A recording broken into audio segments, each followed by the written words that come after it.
Assalamualaikum warahmatullahi wabarakatuh. Apa kabar semuanya? Salam sejahtera untuk kita semua. Semoga dalam keadaan sehat dan siap belajar untuk hari ini ya. Nah, untuk pertemuan selanjutnya setelah PTS, bertemu dengan Ibu sampai nanti kita pas. Jadi sebelumnya nanti hari ini kita untuk pertemuan 9 akan membahas tentang GMP atau Good Manufacturing Practices. Nah, di sini GMP yang kita fokuskan adalah pada industri pengolahan hasil perikanan. Jadi Good Manufacturing Practices atau disingkat GMP itu bisa juga disebut cara produksi pangan olahan yang baik atau CPPOB. Jadi dia mempunyai prasyarat dasar dan program umum bagi industri pangan untuk menghasilkan produk bermutu, layak, dan aman secara konsisten di tingkat produksi, distribusi, dan retail.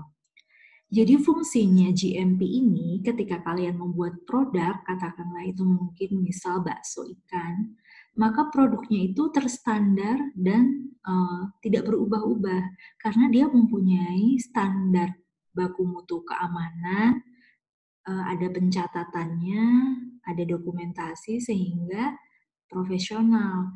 Ketika kita membuat produk, nggak hari ini enak, bumbunya berapa takarannya berbeda, besoknya lagi berbeda. Atau penanganannya berbeda, besoknya berbeda. Nah, di sini Good Manufacturing Practices ini fungsinya untuk mempunyai prasyarat dasar untuk mengolah olahan produk yang baik. Nah, untuk persyaratan GMP ini seharusnya diimplementasikan atau dimulai pada saat kita menyusun master plan. Jadi ketika kita ingin membuat suatu rumah produksi atau pabrik, katakanlah, jadi harus sudah mempunyai peraturan yang jelas seperti sirkulasi setiap lalu lintas barang masuk, produknya diolah di mana, lalu pekerjanya bagaimana ketika memulai membuat suatu produk. Lalu juga pemisahan jalur untuk menghindari adanya kontaminasi silang. Nah, ini kalau kita lihat di pabrik misalnya, ada bahan baku datang, itu pintunya berbeda sama bahan baku keluar. Lalu tempat produksi tidak bisa jadi tempat yang semua orang bisa masuk lewat-lewat.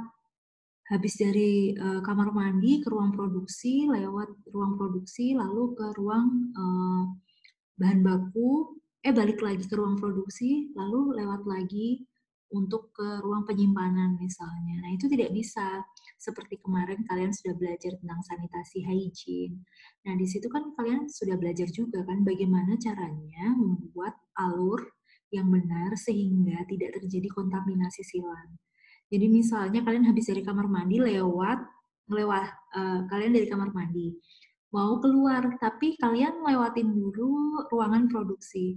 Nah, bisa jadi ketika kalian dari kamar mandi, lalu tangan kalian nggak cuci dengan bersih, lewat tempat produksinya sedang berjalan, entah kamu habis dari kamar mandi airnya kamu kipat-kipatin gitu, atau mungkin juga bisa jadi kalian nggak cuci tangan atau batuk. Nah, di situ akan terjadi kontaminasi silang.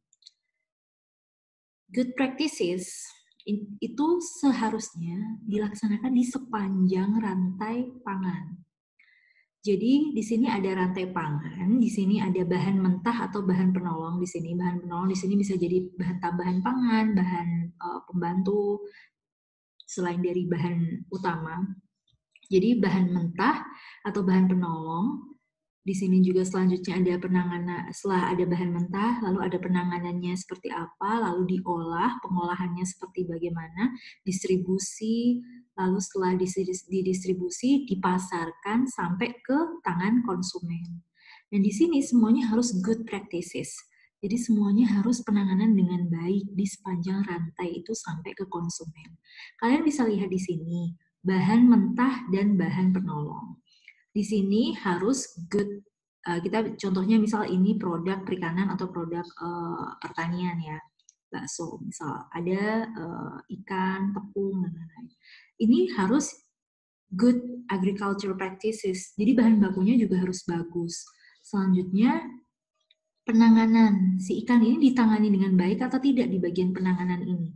Nah, di bagian penanganan ini juga harus dilakukan good handling practices. Jadi harus handlingnya juga harus bagus.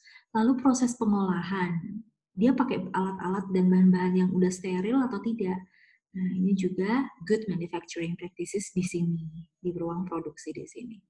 Lalu ketika udah selesai diproduksi, mau didistribusikan. Nah, ini juga harus good distribution practices. Misalnya ini produk yang tidak bisa diangkut di misal bakso ikan frozen, tapi kalian distribusikan nggak pakai pendingin atau freezer. Nah, di sini udah salah kan, nggak good practices. Jadi di distribusi juga harus good distribution practices dan harus juga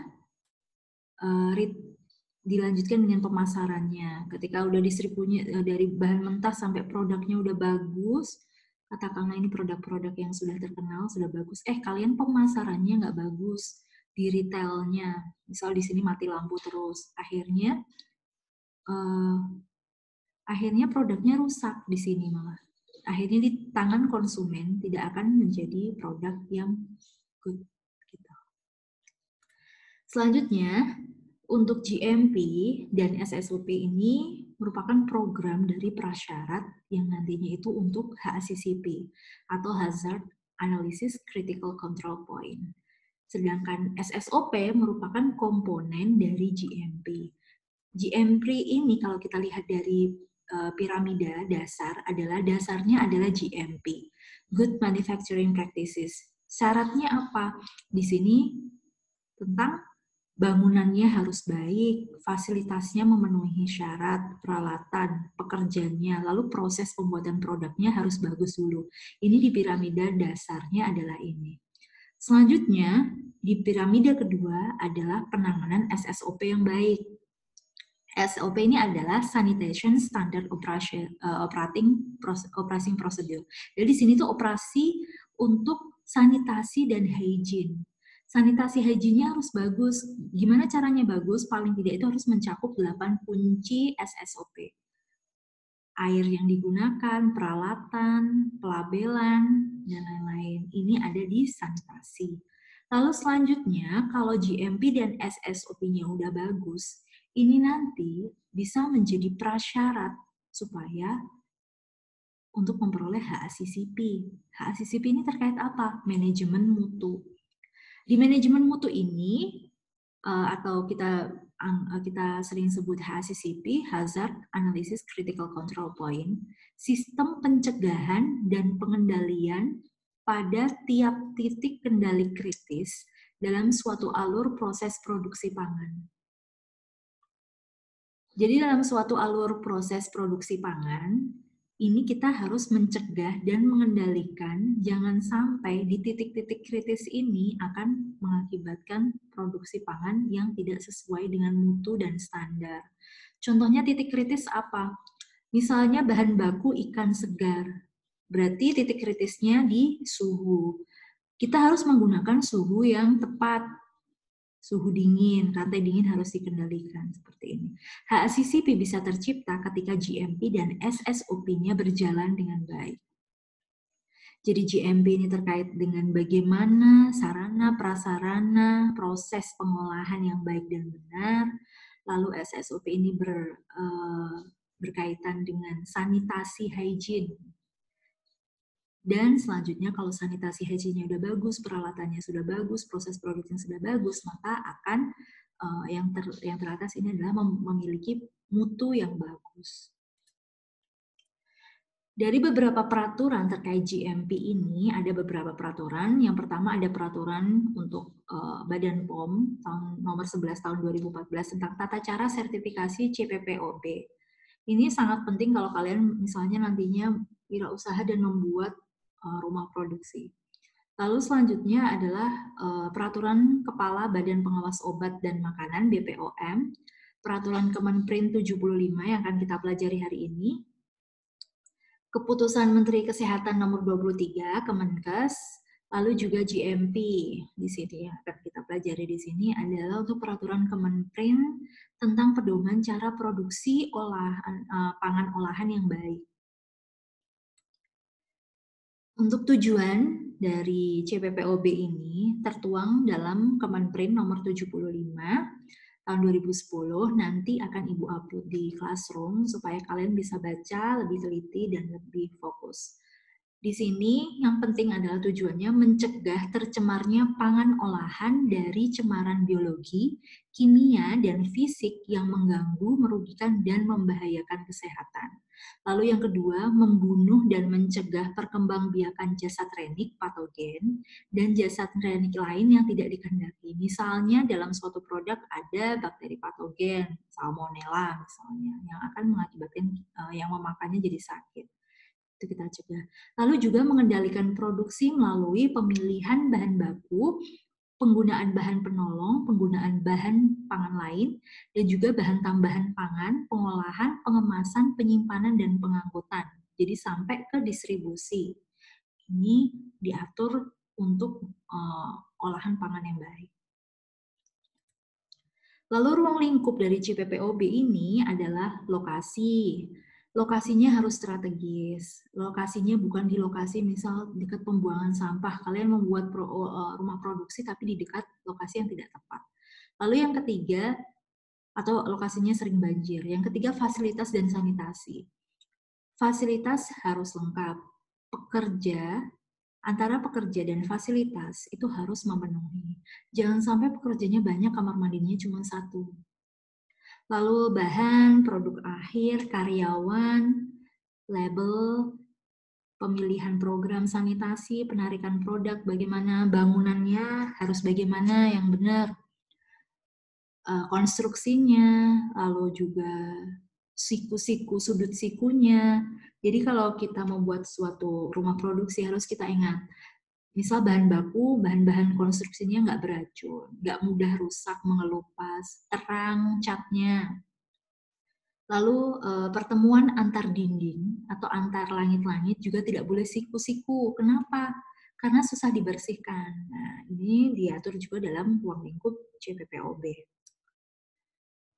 Lalu pengertian-pengertian tentang pengertian tentang pedoman, pangan olahan, industri pengolahan pangan, limbah, bahan, BTP, kontaminasi. Nah, ini nanti juga dijelaskan pengertian-pengertiannya di Peraturan Kemenperin nomor 75 2010. Nanti akan Ibu upload dan kalian baca dulu. Lalu selanjutnya adalah tingkatan dalam CPPOB. Jadi ada 3, shall, should, sama can. Shall berarti persyaratan harus, wajib. Persyaratan yang apabila tidak dipenuhi akan mempengaruhi keamanan produk secara langsung. Misalnya apa? Ini harus dipenuhi. Misalnya berarti adalah uji bahan baku. Misal ini adalah produk ikan, kita harus uji. Tidak boleh ada logam berat, misal